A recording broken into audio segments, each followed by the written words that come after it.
devolve to the states. What he condemns in Kano will not happen in any way. Thank you. Thank you. The gentleman here, please. Okay. Another mic. We need more than one mic moving around, please. Huh? It's taking too long.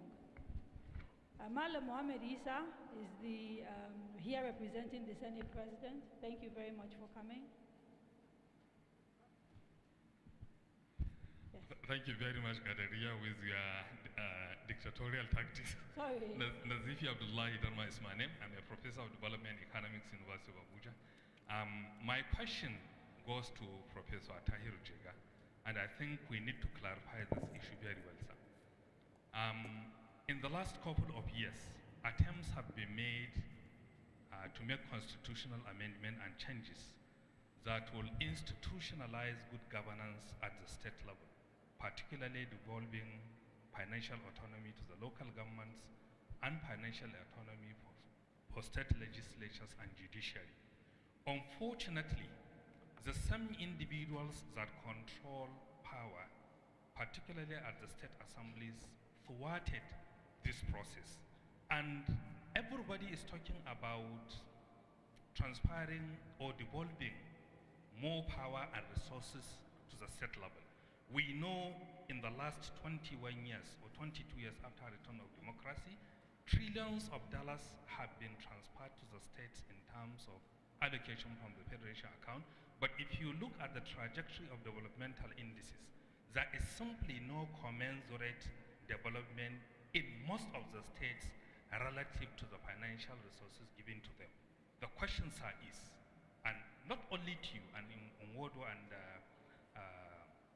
Ayo Adebanjo, how can we, with all honesty, in the existing circumstance, institutionalize good governance and provide a basis for the emergence of quality and good leadership at all tiers of government, particularly at the grassroots level, to commensurate with the developmental aspirations of a new Nigeria. Please give the mic to the gentleman behind you. Thank you. Kamal Bello is my name. With respect to my teacher, Professor of Political Science as well. Mine is simple because I've written and I've talked a lot about restructuring. But I just want to appeal to we the elites, either in the academia, in politics, in religion, because one of the panelists said, we are the molders of opinion of majority. Majority listening to what we say. Let us know what we are saying. Why do I say this? If everything we're asking for about the restructuring affects the Constitution. And the Constitution can never be amended except by the legislative arm of government. It's stated clear there in the Constitution. Amendment of any Constitution is done by the legislature at the state and federal level. Let us try as elites. We are still young, 50 years plus, 60, 70 are here, close to 80. We that we are even 50s, we are ashamed of ourselves that we cannot put our heads together to change this country and solve one problem since independence. We are only going forth and back. All what we are asking for, they are simple things. Without integrity, without commitment, exclusive list is there, concurrent list is there, residual lists are there. We have enough work at the local, state, and federal level. You need to wrap up. 13% derivation is given to some states. You need to wrap up. So we are buying some states are collecting more allocation than even some other 6 states, and yet they cannot pay salary. Those are issues.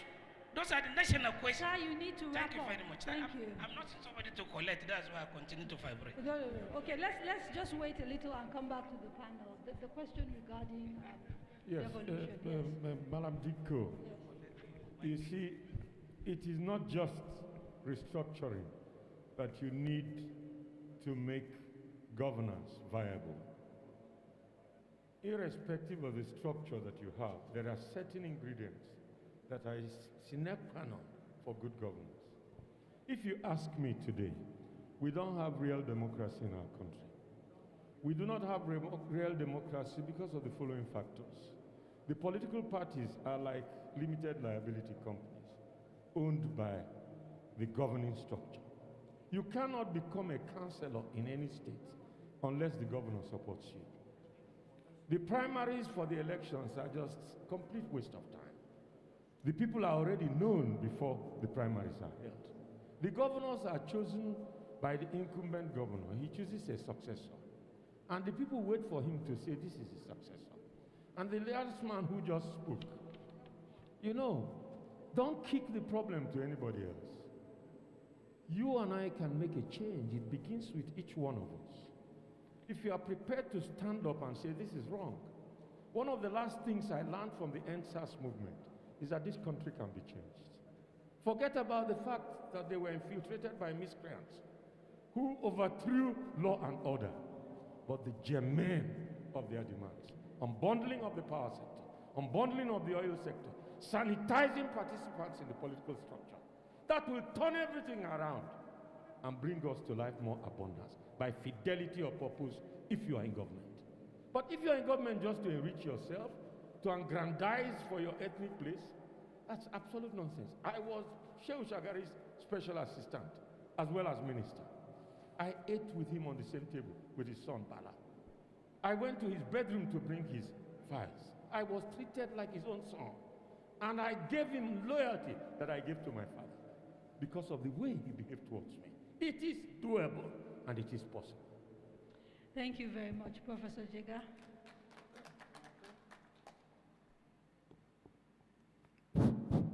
Thank you very much. It is possible, and I agree with Chief Nwodo, it's possible to bring about good governance in this country, and it may be difficult, and the perception of that difficulty may be what will immobilize some people to fatalistic resignation, as if things cannot change. You know, but it's very, very important to recognize that things can change, and they can only change if we all act the right way. And unfortunately, in Nigeria, we have developed a tendency, whether at the elite or peer group levels, to just sit and agonize over our problems, rather than organize in terms of how these problems can be addressed. You know, so as far as I'm concerned, I've spoken earlier on about restructuring has to be combined with reforms in governance and the need for elite consensus. And elite consensus is not just significant at the level of national politics. It's also important and significant at the level of state and local politics. If groupings of people who have the right ideas, the right energy, and the resilience to push these good ideas get together, they can make things happen. Part of the problem we have in addressing particularly the issue of restructuring is the way we all advocate for it and push for it. You know, it's either all or nothing. And we've seen the experience of the National Assembly. Once you want to do a wholesale constitutional amendment, it will never happen.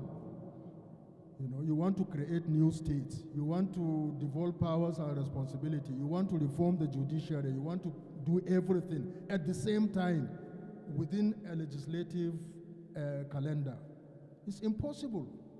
So the best way to proceed, yes, there are problems. Yes, we are angry with all these problems, and we need solutions to these problems.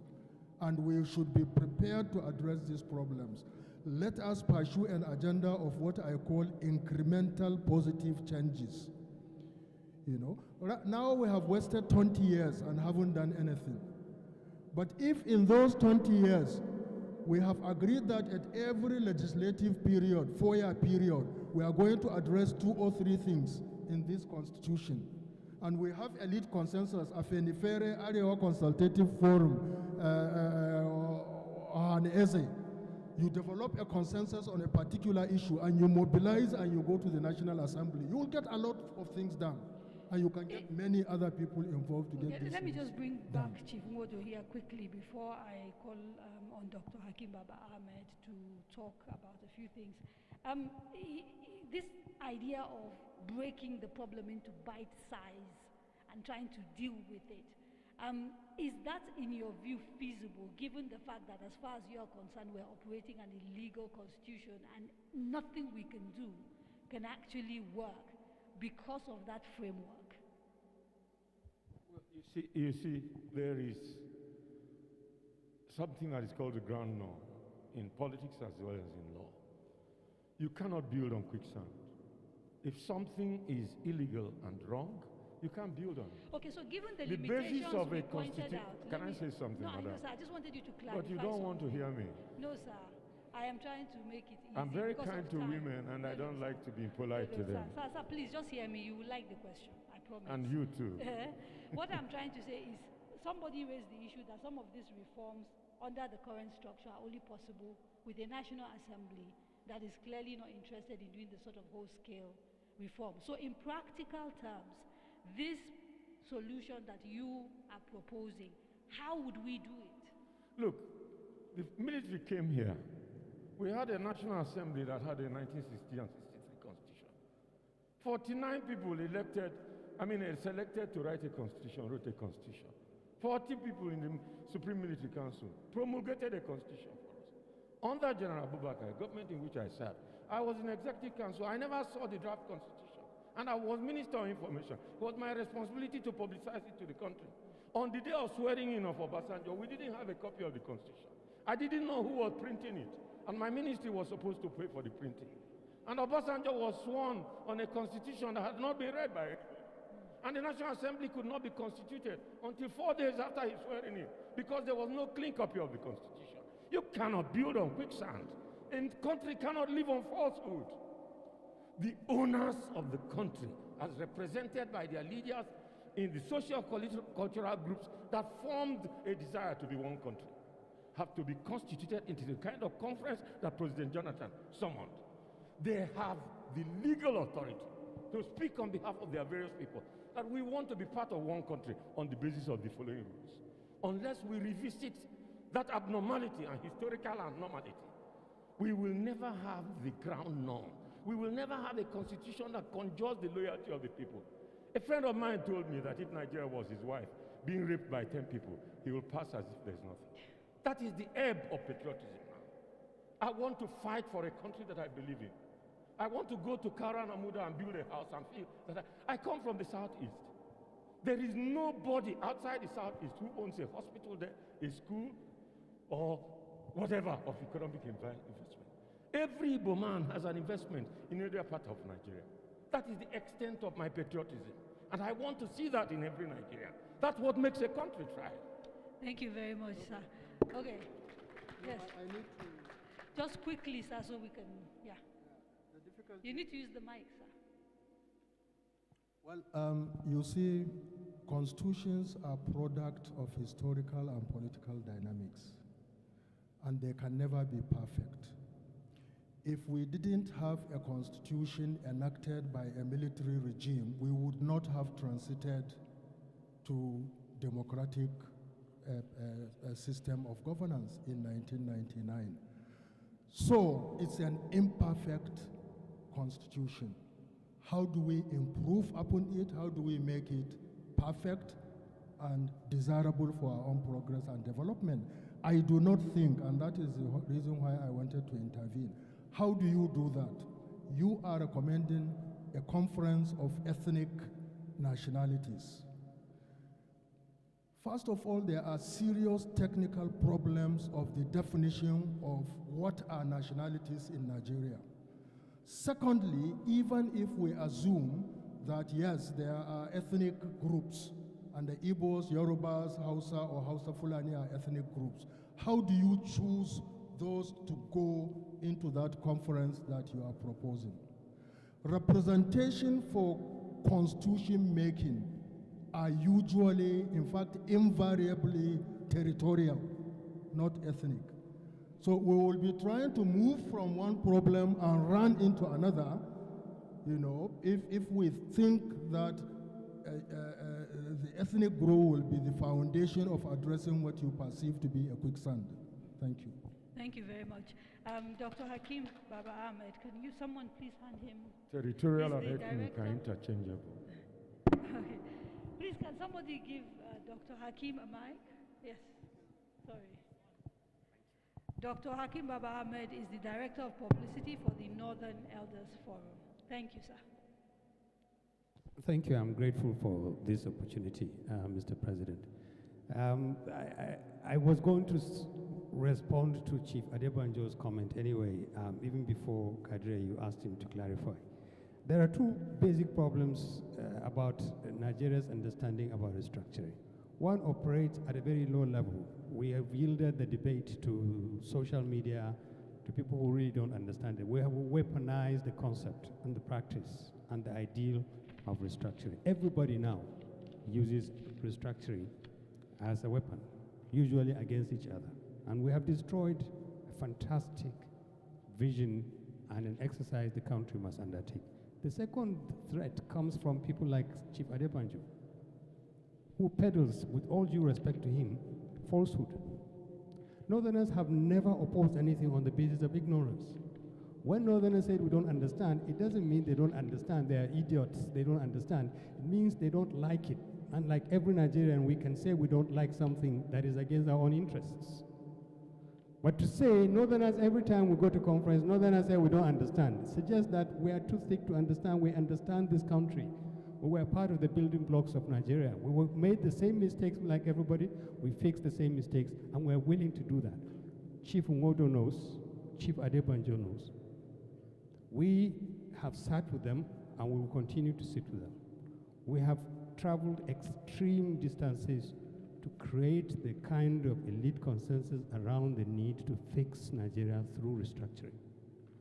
The North completely commits to restructuring without conditionalities. We are willing to engage anybody, anywhere, anytime to discuss restructuring. What we will not accept is a situation where the North is created and made and put on the defensive so that it now agrees to everything else that other parts of the country brings, because that will not accept. We are Nigerians. We think that Nigeria is not working. It's not working for the North. It's not working for anybody. We believe it has to be fixed, and it has to be fixed by all Nigerians on the basis of respect, on the basis of an understanding of what works for all of us. And that is why I wouldn't get involved in these discussions about whether we should maintain the 36-state structure. Let's put Nigeria on the table and find out what it is that works best for all Nigerians. I think that is the way to go. But it is wrong to say the North is opposing, has opposed, or will oppose restructuring. It is misinformation, and it is dangerous, particularly coming from an elder statesman like Chief Adebanjo. It is unfortunate. Thank you. I think it's only fair that I allow Chief Ayo Adebanjo to just,